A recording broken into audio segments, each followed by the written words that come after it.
वरना करनी भरनी होगी, भरनी होगी, भरनी होगी। नए हॉस्टलों का निर्माण करना होगा, करना होगा, करना होगा। नए हॉस्टलों का निर्माण क्यों नहीं होता? चक्कर है भाई, चक्कर है। प्रशासन के इस चक्कर को तोड़ दो, तोड़ दो। सरकार के इस चक्कर को तोड़ दो, तोड़ दो। विद्यालय इसी शर्म करो, शर्म करो, शर्म करो। पीएचडी में फर्जी एडमिशन का रद्द न करने वाली इसी मुर्दाबाद, मुर्दाबाद, मुर्दाबाद, छात्रों को फीसों के नाम पर लूटने वाली इसी मुर्दाबाद, मुर्दाबाद, मुर्दाबाद। मैं रॉकी एसएफआई हिमाचल प्रदेश विश्वविद्यालय इकाई अध्यक्ष। आज एसएफआई ने हिमाचल प्रदेश विश्वविद्यालय के अंदर धरना प्रदर्शन किया है। आज विश्वविद्यालय के अंदर ईसी की मीटिंग है और हमने धरना प्रदर्शन के माध्यम से वहाँ पे मांग रखी है कि जो यूनिवर्सिटी के अंदर प्रोविज़न है सुपरन्यूमरी सीट का, जिसके अंदर कॉलेजों के अंदर पढ़ाने वाले असिस्टेंट प्रोफेसर पीएचडी कर सकते हैं, उसके अंदर क्या हो रहा है कि विश्वविद्यालय के अंदर बहुत सारे प्राइवेट कॉलेजों के जो प्रोफेसर है या वहाँ के टीचर है, उनकी डायरेक्ट एडमिशन यहाँ पे पीएचडी के अंदर करवाई जा रही है और ज़्यादातर उसके अंदर बीजेपी और आरएसएस से संबंधित लोग हैं जो एक असिस्टेंट प्रोफेसर होने की जो एलिजिबिलिटी है उसको नहीं रखते हैं और डायरेक्ट उनकी एडमिशन यहाँ पे पीएचडी के अंदर करवाई जा रही है और उनकी पीएचडियाँ इलीगल तरीके से करवाई जा रही है। तो हमने ये मांग की है इस प्रोटेस्ट के माध्यम से कि उस सुपरन्यूमरी सीट के ऊपर एंट्रांस कंडक्ट करवाया जाए, क्योंकि यूजीसी की गाइडलाइन भी ये कहती है कि अगर आपने पीएचडी के अंदर एडमिशन लेनी है तो आपको एंट्रांस क्वालिफाई करना पड़ेगा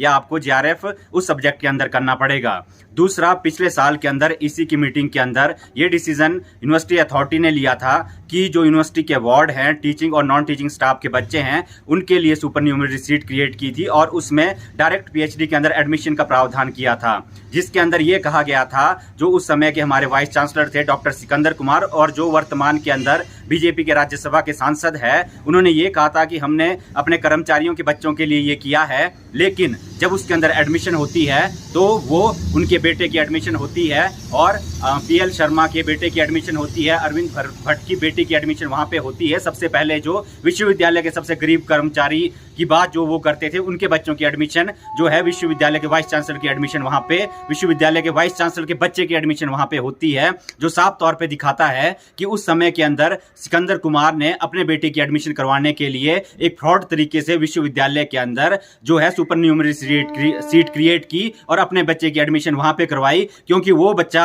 इतना कैपेबल नहीं था कि वो विश्वविद्यालय के अंदर जो स्टूडेंट पढ़ता है, लाइब्रेरी के अंदर मेहनत करता है, उससे कम्पीट कर पाए और एंट्रांस के थ्रू विश्वविद्यालय के अंदर एडमिशन ले पाए। तो हमने ये डिमांड वहाँ पे आज की है कि जितने भी फ्रॉड एडमिशन पीएचडी के अंदर बिना एंट्रांस के हुई है, उनको तुरंत प्रभाव से रद्द किया जाए और जो ये सुपरन्यूमरी सीट जो क्रिएट की गई है विश्वविद्यालय के टीचिंग और नॉन टीचिंग स्टाफ के लिए, बच्चों के लिए, उनके ऊपर भी एंट्रांस कंडक्ट करवाया जाए और उनकी एडमिशन यूनिवर्सिटी के जो यूजीसी के नियम है उनके आधार पे की जाए। उसके साथ साथ विश्वविद्यालय के अंदर पीएचडी के अंदर एडमिशन के लिए एक यूनिफॉर्म पॉलिसी तैयार की जाए, क्योंकि विश्वविद्यालय के अंदर अनियमितताओं के चलते, एक नॉन डेमोक्रेटिक कल्चर के चलते लगातार जो विश्वविद्यालय का रैंक है वो लगातार गिरता जा रहा है और एनआईआरएफ की रैंकिंग के अंदर भी इस साल हम देखें तो 200 से बाहर विश्वविद्यालय की जो रैंकिंग है वो है। इसके साथ साथ हमने एससी चुनावों की मांग इसके अंदर की है। उसके साथ साथ नए हॉस्टल के निर्माण के बारे में हमने वहां पे मांग की है, क्योंकि विश्वविद्यालय के अंदर नए नए डिपार्टमेंट खुल रहे हैं और वहां पे स्टूडेंट की, विश्वविद्यालय के अंदर स्टूडेंट की संख्या बढ़ रही है, लेकिन हमारे पास हॉस्टल जो है वो लिमिटेड है और बहुत सारे बच्चे दूर दराज के क्षेत्रों से आते हैं और हॉस्टल ना मिलने की वजह से उनको अपनी पढ़ाई से दूर रहना पड़ता है। उसके साथ साथ हमने मांग की है कि विश्वविद्यालय के एक्ट के अनुसार, ये उसके एक्ट के अंदर लिखा है कि जो पेपर यूजी के हों या पीजी के हों, यूनिवर्सिटी कंडक्ट करवाएगी, उस पेपर चेकिंग के लिए उनको बाहर की यूनिवर्सिटियों के अंदर या दूसरे स्टेट के अंदर भेजा जाएगा। लेकिन पिछले लंबे समय से, जब से ये ऑनलाइन सिस्टम आया है, स्क्रीनिंग का सिस्टम आया है, तो विश्वविद्यालय के अंदर ही उन पेपरों को डिस्ट्रीब्यूट किया जा रहा है पेपर चेकिंग के लिए, जो सवालिया निशान खड़ा करता है सीक्रेसी के ऊपर। हो सकता है कि किसी के जानने वाला, किसी बीजेपी आरएसएस का जानने वाला, क्योंकि भर्ती प्रक्रिया के अंदर, यूनिवर्सिटी की भर्ती प्रक्रिया के अंदर बहुत सारे ऐसे लोग यहाँ पे भरे हैं जो इनकी जो बीजेपी की आइडियोलॉजी से आते हैं या आरएसएस की आइडियोलॉजी से आते हैं और उनके संबंध यहाँ पे विश्वविद्यालय के अंदर उन संगठनों के साथ है जो उनके जो पैतृक संगठन है उनके साथ संबंध रखते हैं। तो ये हो सकता है कि बहुत सारे लोग अप्रोच के थ्रू अपने आप को पास करवाने की कोशिश करें। हमने पिछले समय के अंदर ये देखा है, तो हमने ये डिमांड की है कि यहाँ पे पेपरों की चेकिंग ना करवा के यूनिवर्सिटी एक्ट ऑर्डिनेंस के अनुसार जो नियम है कि हम दूसरी यूनिवर्सिटी के अंदर अपने पेपर चेक करवाने भेजेंगे या फिर हम दूसरे स्टेट के अंदर अपने पेपर चेक करवाने भेजेंगे, उसके माध्यम से जो पेपर चेकिंग करवाई जाए। और दूसरा, अभी यूजी और पीजी के रिजल्ट आ रहे हैं जिसमें मैक्सिमम के अंदर क्या है, आरएलए हमें देखने को मिल रहा है। स्टूडेंट मानसिक रूप से स्टूडेंट को प्रताड़ित किया जा रहा है। हम ये मांग कर रहे हैं कि जो पुराने पैटर्न के आधार पे ऑफलाइन पेपर चेकिंग होती थी, कम कॉस्ट के आधार पे पेपर चेकिंग होती थी, उसके आधार पे पेपर चेकिंग करवाई जाए ताकि जो यूनिवर्सिटी का स्टूडेंट है उसको किसी तरह की दिक्कत परेशानी का सामना ना करना पड़े। ये डिमांड हमने आज प्रोटेस्ट के माध्यम से ईसी के सामने रखी है। और अगर